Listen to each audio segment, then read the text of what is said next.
Hi hello అందరికీ welcome to RLR entertainment. మన megastar Chiranjeevi గారు నటిస్తున్న విశ్వంబర మూవీ పైన ఇప్పుడు సోషల్ మీడియాలో విపరీతమైన టాక్ నడుస్తుంది. అదేంటంటే మనందరికీ పరిచయమైన పేరు ఎంఎం కీరవాణి గారు ఈ మూవీలో సంగీతం అందిస్తున్నారు అని చెప్పేసి అందరికీ తెలిసిన విషయం. బట్ ఇప్పుడు సడన్ గా ఆ మూవీలో నేపథ్య సంగీతం అందించట్లేదు అని చెప్పేసి ఒక టాక్ అయితే వినిపిస్తుంది ప్రస్తుతం. బట్ కీరవాణి గారిని రీప్లేస్ చేశారు నేపథ్య సంగీతం వేరే వాళ్ళు, అంటే హరి గౌర ఆ నేపథ్య సంగీతం అందించబోతున్నారు అని చెప్పేసి టాక్ అయితే వినిపిస్తుంది. బట్ ఎంఎం కీరవాణి గారు విశ్వంబర సాంగ్స్ అయితే మనకు అందిస్తారు.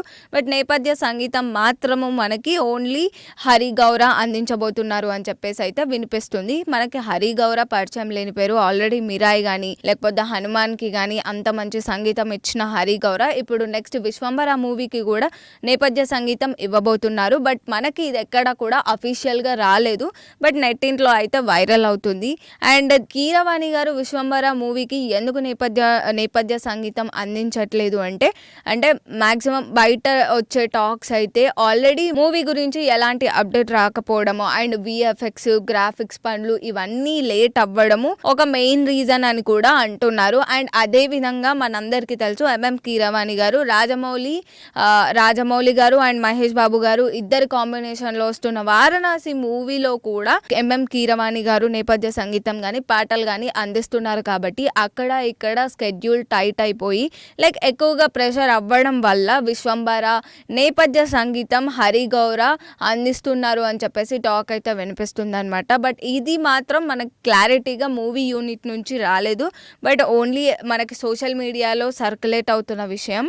బట్ ఇద్దరు కూడా మంచి మ్యూజిక్ డైరెక్టర్స్. కీరవాణి గారు మనకి రాజమౌళి అన్ని మూవీస్ లో కూడా కీరవాణి గారు మాత్రమే మ్యూజిక్ అందించిన వ్యక్తి. ఇప్పుడు విశ్వంబర మూవీలో కూడా ఆయన పాటలు ఉంటున్నాయి. బట్ నేపథ్య సంగీతం మాత్రమే ఒకటి హరి గౌర గారు అందించబోతున్నారు. హరి గౌర గారు కూడా మంచి మ్యూజిక్ డైరెక్టరే అనేది చెప్పుకోవచ్చు.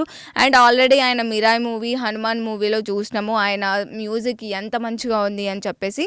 అండ్ ప్రస్తుతం అయితే మనకి ఈ మూవీ గురించి ఎలాంటి ప్రాపర్ అప్డేట్స్ అయితే లేవు అనమాట. జూలై 10th రిలీజ్ అవ్వబోతుంది అని చెప్పేసి చెప్పారు. బట్ మూవీ పోస్ట్ పోన్ అవ్వడము స్కెడ్యూల్ అవ్వడం లాంటివి జరుగుతున్నాయి. ఎందుకు అంటే బ్యాక్ డ్రాప్ లో మనకి గ్రాఫిక్స్ కానీ విఎఫ్ఎక్స్ కానీ ఇవన్నీ చిన్న పనులు ఉండడం వల్ల మూవీ డెఫినెట్ గా పోస్ట్ పోన్ అవ్వడం జరుగుతుంది అని చెప్పేసి చాలా మంది అయితే అనుకుంటున్నారు. బట్ ఏదేమైనా ఆఫ్టర్ ఒక సక్సెస్ వచ్చినాక చిరంజీవి గారికి ఇంకా స్టార్డమ్, ఆల్రెడీ ఆయన స్టార్డమ్ ఉన్న యాక్టరే. బట్ ఈ వనశంకర వరప్రసాద్ గారు మూవీ తర్వాత ఆయనకి నెక్స్ట్ చేస్తున్న మూవీ ఇదే కాబట్టి ఆయన మీద ఇంకా చాలా ఎక్కువగా ఎక్స్పెక్టేషన్స్ ఉన్నాయి. బట్ ఇంకా ఈ ఎక్స్పెక్టేషన్స్ ని మ్యాచ్ అవుతారా లేదా అని చెప్పేసి నెక్స్ట్ మనం మూవీ రిలీజ్ అయ్యాక ఏదైనా మాట్లాడుకోవచ్చు. అండ్ ఇది మనకి అప్డేట్. అయితే మనకి కీరవాణి గారు అయితే ప్రస్తుతం నేపథ్య సంగీతం అందించట్లేదు. ఆయన ప్లేస్ లోనే మనకి హరి గౌర గారు రాబోతున్నారనమాట. సో ఎవరైనా కానీ మనకి మ్యూజిక్ మంచిగా అందిస్తే సెట్ అవుతుంది. అండ్ మరిన్ని అప్డేట్స్ కోసం చూస్తూనే ఉండండి ఆర్ఎల్ఆర్ ఎంటర్టైన్మెంట్.